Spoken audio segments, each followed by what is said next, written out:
Plate ভর্তি করে জালিদার পাটিসাপটা পিঠা ready হয়ে গেছে। দেখুন জালিদার পাটিসাপটার জালিগুলো কতটা সুন্দর হয়েছে দেখুন।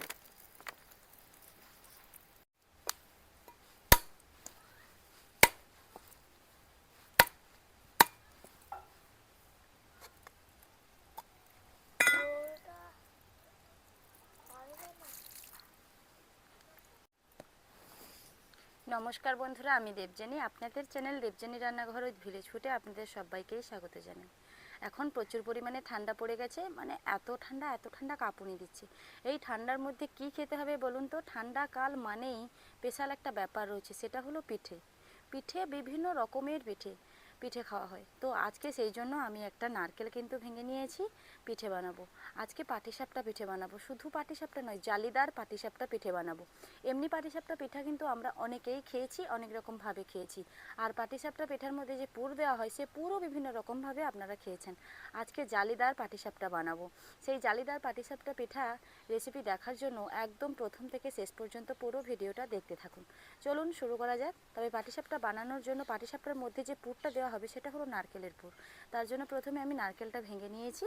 এই যে দেখুন, বেশ বড় একটা নারকেল নিয়েছি।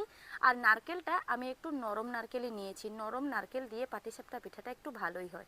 নারকেলটার একটুখানি বয়স হয়ে গেলে না, সেটা খুব একটা ভালো হয় না, বিশেষ করে পাটিসাপটা পিঠা। তার জন্য আমি এখানে একটা নরম নারকেলই নিয়েছি। বানানোর জন্য পিঠা বানানোর জন্য আমি এখানে ময়দা নিয়েছি। আপনারা চাইলে চালের বাটাও নিতে পারেন। 4-5 ঘন্টা আগে থেকে চালটাকে ভিজিয়ে রেখে মিক্সির জালে ভালোভাবে বেটে নিতে পারেন। লবণ দিয়ে দিয়েছি, শুকনো উপকরণ মাখিয়ে নেব। এবার জল দিয়ে একটা পাতলা ব্যাটার বানিয়ে নেব। খুব পাতলা নয়, খুব মোটা নয়। অল্প অল্প জল দিয়ে আমি ব্যাটারটা কিভাবে রেডি করেছি দেখুন। ঠিক পাতলা নয়, ঠিক মোটা নয়, এরকমভাবেই কিন্তু ব্যাটারটা রেডি করে নিতে হবে। আর এই ব্যাটারের মধ্যে শুধুই মাত্র আমি লবণই দিয়েছি। এইবার ব্যাটারটাকে সাইডে রেখে নারকেলটা কুড়িয়ে নেব। নারকেলটা কোরানোর জন্য আমি এখানে একটা কলা পাতা নিয়েছি। আর এই যে একটা কুড়নি বটি নিয়েছি।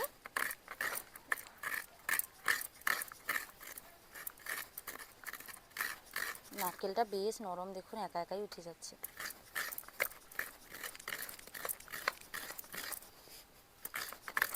শীত মানেই কিন্তু পিঠে পুলি, আর পিঠে পুলি মানেই কিন্তু একটা গুড়ের ব্যাপার। খেজুর গাছে হাঁড়ি বেঁধে রস বের করে তাতে জাল দিয়ে যে গুড় হবে, সেই গুড় দিয়েই কিন্তু শীতের পিঠা খেতে হবে। শীতে যত রকমের আমরা পিঠা খাই না কেন, গুড় দিয়ে যদি পিঠাটা না খাওয়া হয় না, তাহলে কিন্তু পিঠা খাওয়ার মজাটাই আর থাকে না। চলুন নারকেলগুলো কুড়িয়ে নিই। এদিকে নারকেলটা কুড়িয়ে নিতে নিতে ওদিকে কিন্তু আমি উনুনটা ধরিয়ে দিয়েছি। আর উনুনে কিছুটা গুড় দিয়ে দিয়েছি, গুড়টা গলানোর জন্য। এই গুড়টা একদমই শক্ত গুড় ছিল, তার জন্য গুড়টাকে একটু ভেঙে কড়াইতে দিয়ে দিয়েছি, উনুনে আজও দিয়ে দিয়েছি, যাতে গুড়টা গলে যায়। এদিকে গুড়টা গলতে গলতে এদিকে নারকেলটাও আমার কোরানো হয়ে যাবে, তাহলে তাড়াতাড়ি পিঠাটা হবে। হালকা হালকা আঁচে গুড়টা ভালোভাবে গলে গেছে। এদিকে গুড়ও গলে গেছে, আর এদিকে নারকেল কোড়াও আমার কমপ্লিট হয়ে গেছে। এবার গুড়ের মধ্যে দিয়ে দেবো নারকেল কোড়া। আজকে কিন্তু কোনো রকমের কোনো চিনি ব্যবহার করব না। নারকেলটা এতটাই নরম ছিল, তো নারকেলটা করতে করতে কিন্তু একদম নারকেল মালা থেকে কিছু কিছু নারকেলও উঠে পড়েছে, তার জন্য দেখতে একটু অন্যরকম হয়ে গেছে। এইবার গুড়ের সঙ্গে নারকেলটাকে দিয়ে একদম হালকা আঁচে একটা ছই বানিয়ে নেব। নারকেলই ছই বলা যায়, গ্রামের ভাষায় ছই বলা হয়, না হলে নারকেলের মানে পুর বলা হয়। পাটিসাপটার মধ্যে যে পুর দেওয়া হবে সেই পুর, এটা হলো নারকেলের পুর। এই শীতকালে বিশেষ করে গুড়ের পুর না হলে পিঠাটাতে যেন একদম স্বাদ আসে না। তার জন্য আমি এখানে নারকেল দিয়ে গুড়ের পুরটা বানিয়ে নিচ্ছি।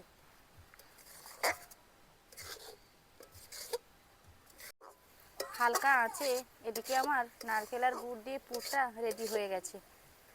এই পুরটা খুব বেশি শক্ত হবে না, যেহেতু নরম নারকেলের পুর, তো একটু এরকমই হবে। এই দেখুন। চলুন এবার এটাকে নামিয়ে একটা তাওয়া বসিয়ে দেবো।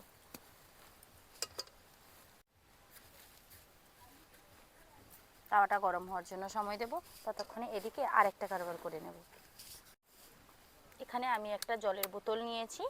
জল কিন্তু নেই, একদম ঝেড়ে নিয়েছি। আর এই যে বোতলের চাপাটা এরকমভাবে ফুটো করে নিয়েছি। এই যে ব্যাটারটা বোতলের মধ্যে ভরে দেব।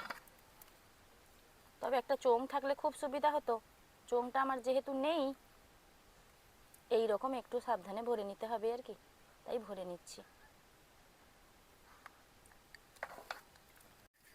একটা ব্রাশ দিয়ে তাওয়াটাতে একটু আমি তেল ব্রাশ করে দিলাম।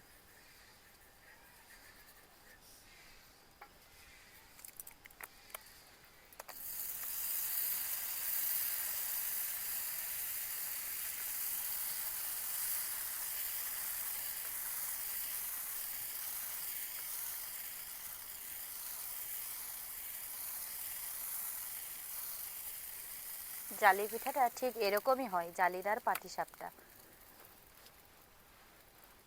একটা বোতলের মুখে মানে চাপাটাকে এরকমভাবে ফুটো করে নিলে কতটা সহজে জালিদার পাটিসাপটা রেডি হয়ে যায় দেখুন। হালকা একটু ভাজা ভাজা হলে পরে আমি দিয়ে দেব পুর।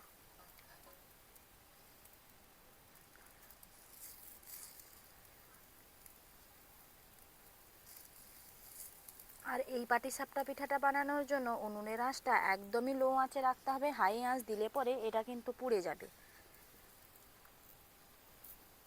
পাটিসাপটা পিঠাগুলো পুড়ে গেলে দেখতে ভালো লাগবে না, ঠিক এইরকম একটু সাদা সাদা হবে, দেখতে ভালো লাগবে। তবু একটুখানি লালই হয়ে গেছে দেখুন, সাদা সাদা হবে আর গুড়ের এই পুরটা ওপর থেকে দেখা যাবে, তবেই পিঠাটা দেখতে সুন্দর হবে। এই দেখুন, চলুন এবার এটাকে নামিয়ে নিই। আবারও একবার কড়াইতে তেল ব্রাশ করে দেব।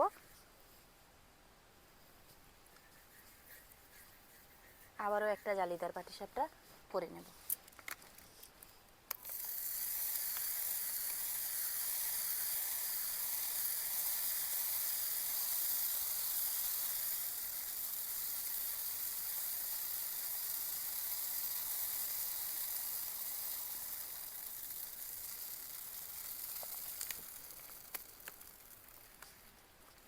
নিশ্চয়ই আপনারা দেখে বুঝেছেন এই পিঠাটা কতটা মজাদার পিঠে। আবারও একটা জালিদার পাটিসাপটা দিয়ে দিয়েছি কড়াইতে। একটুখানি ভাজা হয়ে এলে তারপর পুরটা দেব।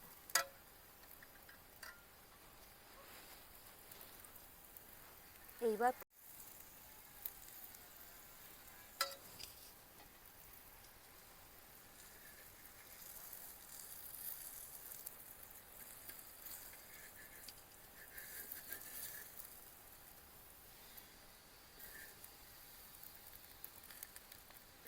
কি সুন্দর দেখতে লাগছে দেখুন জালিদার পাটিসাপটা। এমনি পাটিসাপটা আমরা খেয়েই থাকি, আর এই জালিদার পাটিসাপটাটা দেখুন। জালি একে একে বেশ কয়েকটা জালিদার পাটিসাপটা গড়ে নিয়েছি। জালিদার পাটিসাপটাগুলো দেখতে কতটা সুন্দর লাগছে দেখুন। জালিদার জালিদার হয়ে রয়েছে, তার ভেতর থেকে কিন্তু গুড়ের যে ওই পুরটা দেওয়া হয়েছে সেটা দেখা যাচ্ছে। এটা দেখতে যতটা সুন্দর, খেতে কিন্তু অসম্ভব মজাদার। আপনারা এই শীতে একবার হলেও একবার এরকমভাবে জালিদার পাটিসাপটা বানাবেন। যদি চাল দিয়ে পাটিসাপটা বানান না, তাহলে অনেকটাই সুন্দর লাগবে। আর যদি হাতের কাছে সময় না থাকে, একদমই যদি সময় না থাকে, তাহলে অল্প একটুখানি ময়দা দিয়ে, আপনারা দেখেছেন আমি কতটা ময়দা নিয়েছি, অল্প একটুখানি ময়দা দিয়ে বেশ অনেক কটা কিন্তু পাটিসাপটা পিঠা হয়ে যাবে। আর এই পাটিসাপটাটা বানানোর জন্য একদমই হালকা আঁচের প্রয়োজন হচ্ছে, আর হালকা আঁচটা দিতে গিয়ে মাঝে মাঝে একটু ধোঁয়াও হচ্ছে, তার জন্য চোখটা একটু অসুবিধাই হচ্ছে। চলুন আরও একটাতে পুর দিয়ে দিই। আবারও একটা জালিদার পাটিসাপটা একই রকমভাবে দিয়ে দিচ্ছি।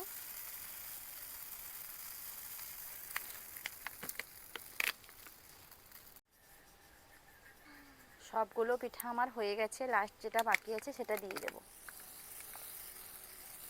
এই জালিদার পিঠাগুলো না দেখতে যেরকম ভালো লাগে, খেতেও ভালো লাগে, বিশেষ করে বানাতে তো আরোই ভালো লাগে।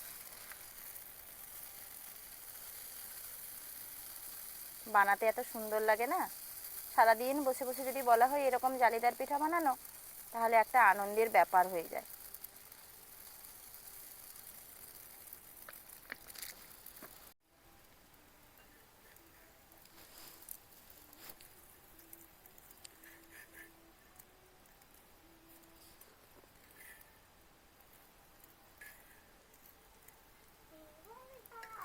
ব্যাস ব্যাস, জালিদার পিঠা আমার একদম রেডি। পিঠা বানানো শেষও হয়ে গেল। জালিদার পাটিসাপটা পিঠাগুলো দেখতে কতটা সুন্দর হয়েছে দেখুন, দেখলেই মন ভরে যাবে। তাহলে বন্ধুরা দেখলেন তো জালিদার পাটিসাপটা কত সহজে তৈরি হয়ে যায়। প্রথমটাতে কিন্তু নামটা শুনেই মনে হবে জালিদার পাটিসাপটা মানে বোধহয় অনেক কিছু ঝামেলা রয়েছে। ঝামেলা কিন্তু একদমই নয়, একদম অল্প ঝামেলার মধ্যে অল্প একটুখানি ময়দা দিয়ে না পুরো পরিবারের জন্য পাটিসাপটা রেডি হয়ে যায়। এই শীতের সন্ধ্যায় বসে বসে কি করবেন, শীতের সন্ধ্যা মানেই কিন্তু একটা পিঠা খাওয়ার দিন, পিঠা খেতেই হবে, আবার গুড়ের পিঠে, না হলে মনে একদম ভরবে না। তো আপনাদের সেরকম গুড়ের পিঠে খুব সহজে আর দারুণ একটা রেসিপি খাওয়ার জন্য আমি এই ভিডিও আপনাদের সঙ্গে শেয়ার করলাম। আমার এই জালিদার পাটিসাপটা রেসিপি আপনাদের কীরকম লাগলো লাইক কমেন্ট ও শেয়ার করে জানাতে ভুলবেন না। যদি ভালো লেগে থাকে আমার চ্যানেলটি সাবস্ক্রাইব করে আমার পাশে থাকবেন, যাতে প্রত্যেক দিন বিভিন্ন ধরনের রেসিপি আমি আপনাদের সঙ্গে শেয়ার করতে পারি। আর হ্যাঁ, আরেকটা কথা, যদি কোনো পিঠার রেসিপি আপনাদের দেখতে ইচ্ছে করে এরকম শীতের সিজনে, অবশ্যই আমাকে কমেন্ট করে জানাবেন। আমি চেষ্টা করব সেই রেসিপি আপনাদের সঙ্গে শেয়ার করার। ভিডিওটা এখানেই শেষ করছি, টাটা।